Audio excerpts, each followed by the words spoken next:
All right. Again, a final score from the Plains. Auburn falls to Texas A&M. Entertaining football game, 31-20. We got Jamie Hancock on the line from Preps Nation to help us break down the Auburn and Texas A&M game. Jamie, I caught most of this. Would love to get your initial impressions of, in particular, how the Tigers played in this one. Well, first, Mark, allow me to apologize to you for watching that debacle. And when you look at the game, the score is not indicative of what actually took place. Texas A&M absolutely dominated the Auburn Tigers in Jordan-Hare Stadium today, and there's no other way to put it. There was a time in the middle of the game where it looked competitive. It looked as if there were going to be some plays that you might look back at and say, okay, if this had happened or this hadn't happened. But at the end of the day, the hay that Texas A&M put in the barn, it started in the first quarter. It started in the first quarter with the time of possession that Texas A&M leaving Auburn's somewhat undermanned defense out on the field the entire first quarter. And part of that has to do with Auburn's offensive ineptitude in the first quarter. That really put the hay in the barn, and you saw it come home to roost in the fourth quarter for Texas A&M. Plain and simple. That said, Jamie, Auburn had a 1-point lead. I did not mark down how much time was left in the game. This might have been early fourth quarter. Texas A&M's driving.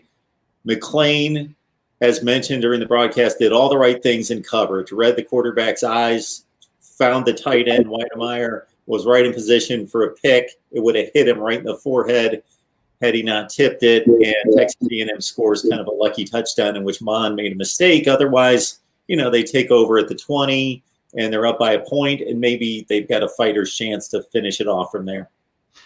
I was working on what I was looking to talk about throughout the game, and I wrote down notes. I have them right here.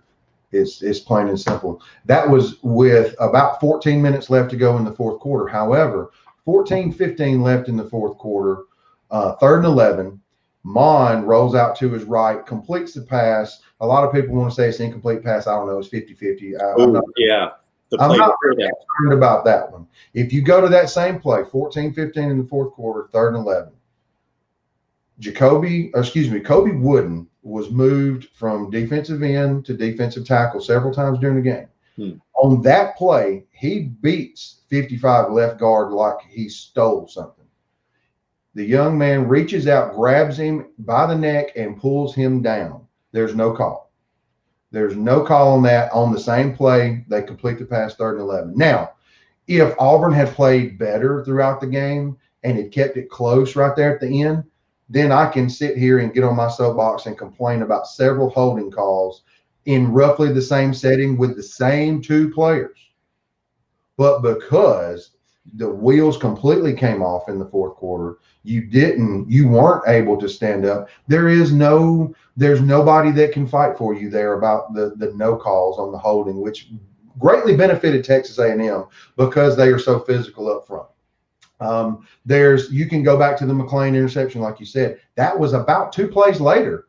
It should have been 3rd and 21 instead of a first down. That being said, I would love to take up those arguments, but I really cannot because of what Texas A&M did. You got outgained by almost 200 yards at home. You got physically manhandled. A&M's got a great front, great offensive line. I'm not as impressed with Texas A&M on defense because I think a lot of that had to do with some ineptitude and the fact that Texas A&M's offense stayed on the field so long. I believe Texas A&M can be had on defense, but the credit to their offensive line for doing what they did, because everybody loses sight of those 5 guys. But, people want to talk about Spiller. People want to talk about Smith. People want to talk about Mon. Let me tell you, Texas A&M's success is all about those 5 guys up front. Period. Kellen Mond did a good job of managing the football game. He's not a marvelous quarterback. The running backs, I think they're pretty solid. You take them out from behind those 5 monsters, and let's see what happens. That's the best offensive line I've seen all year. Texas A&M's offensive line did a marvelous job. And part of that is Auburn lacking depth, but those guys were brutal. And I give them all the credit for that football game. And I give Jimbo Fisher credit for this. He knows it, and he stays behind those 5 cats, and he's riding them to a number 5 ranking with those 5 offensive linemen. Now, I am a big fan of Isaiah Spiller.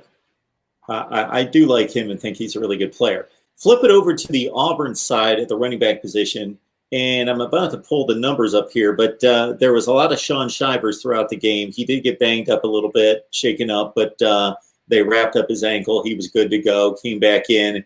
And then sometime in the third quarter, they found Tank Bigsby again, and then they would bring him out, and he had the one huge run, had some other nice runs. How do you feel about the way they utilized the 2 running backs?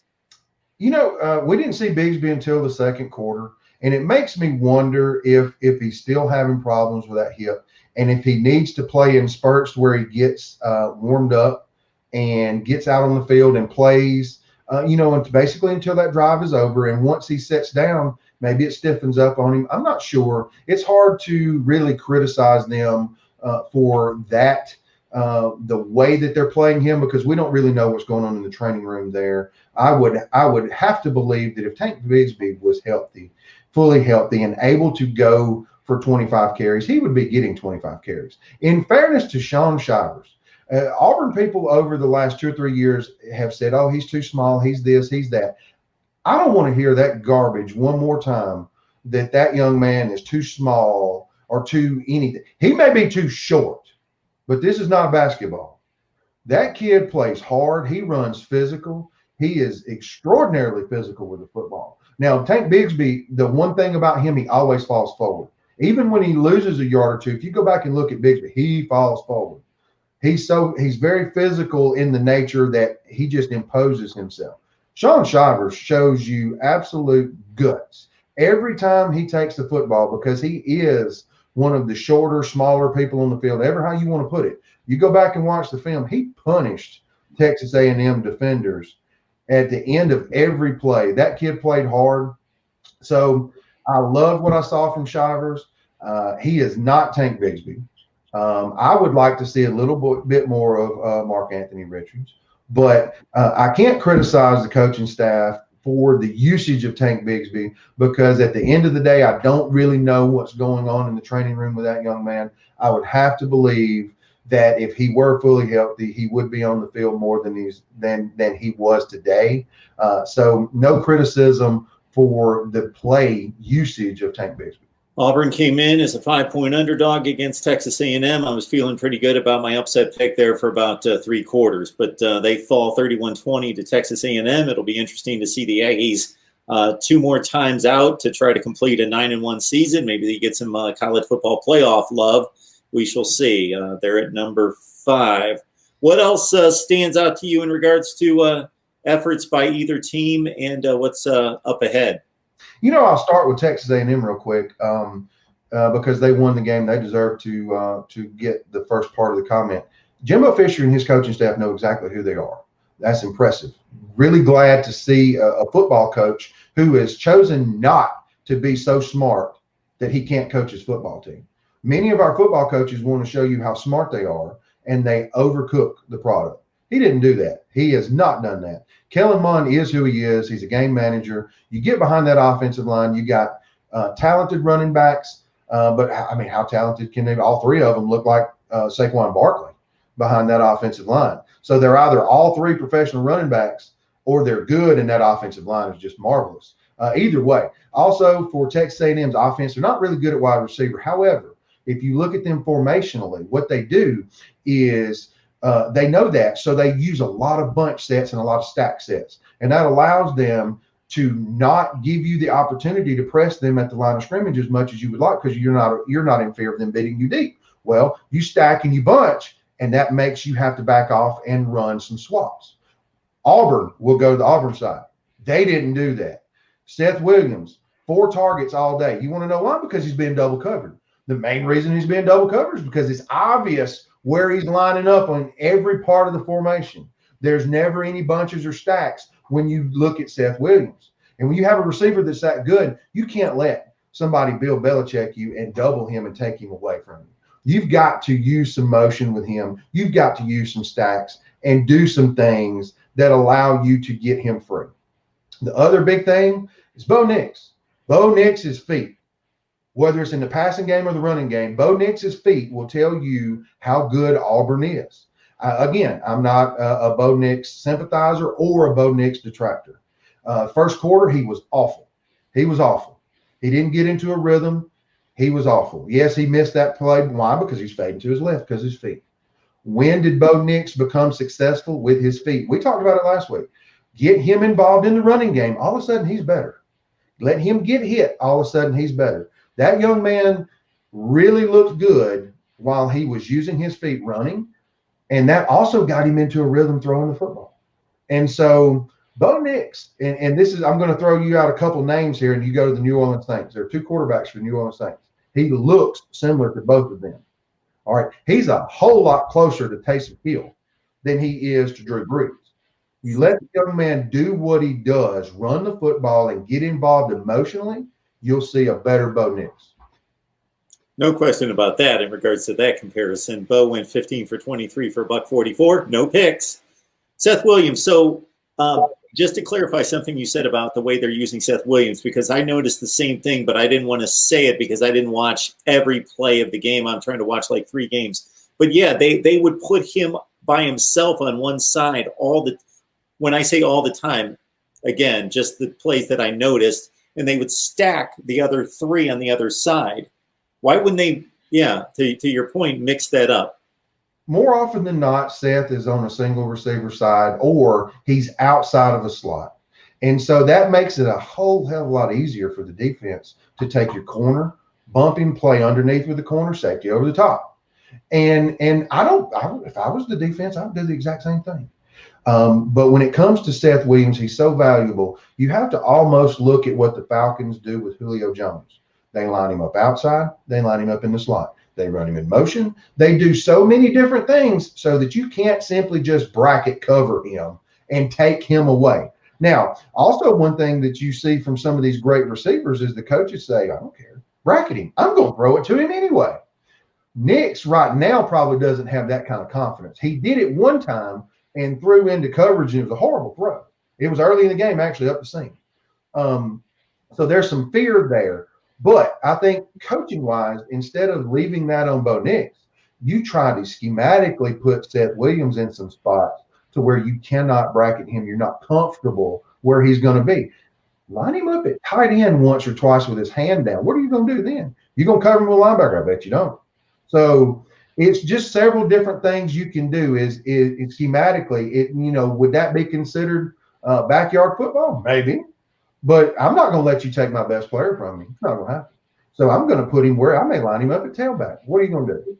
What are you going to do? I once or twice a game, I would do some things to be creative with him. Another criticism offensively that I have is the tight ends. They were nowhere to be found today. They did attempt the one pass to Frazier, which I did like to see. That was good.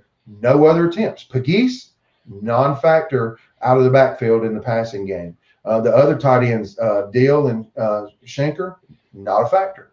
So and another thing about that, in fairness to the coaches, Auburn didn't get into a rhythm. So maybe Chad Marsh never got into a full rhythm of his play calling.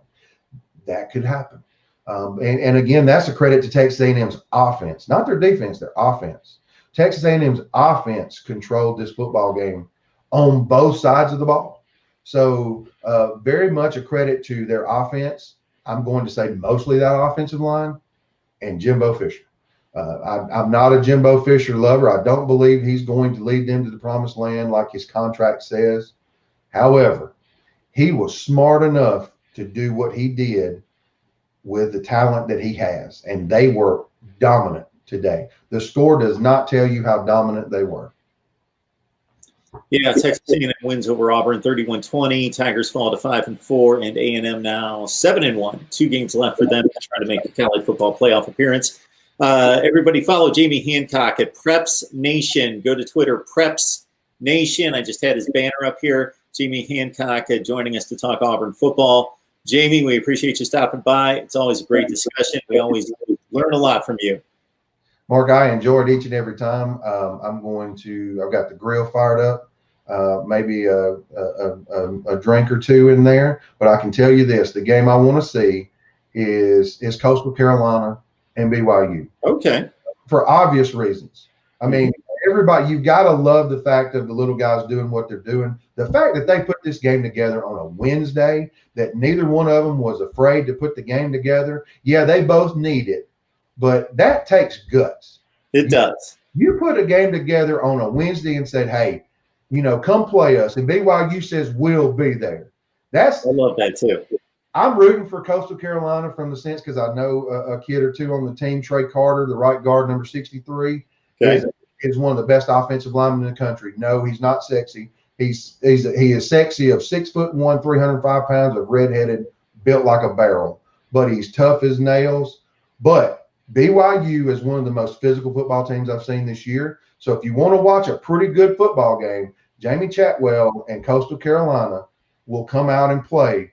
But Sataki and BYU are big and nasty.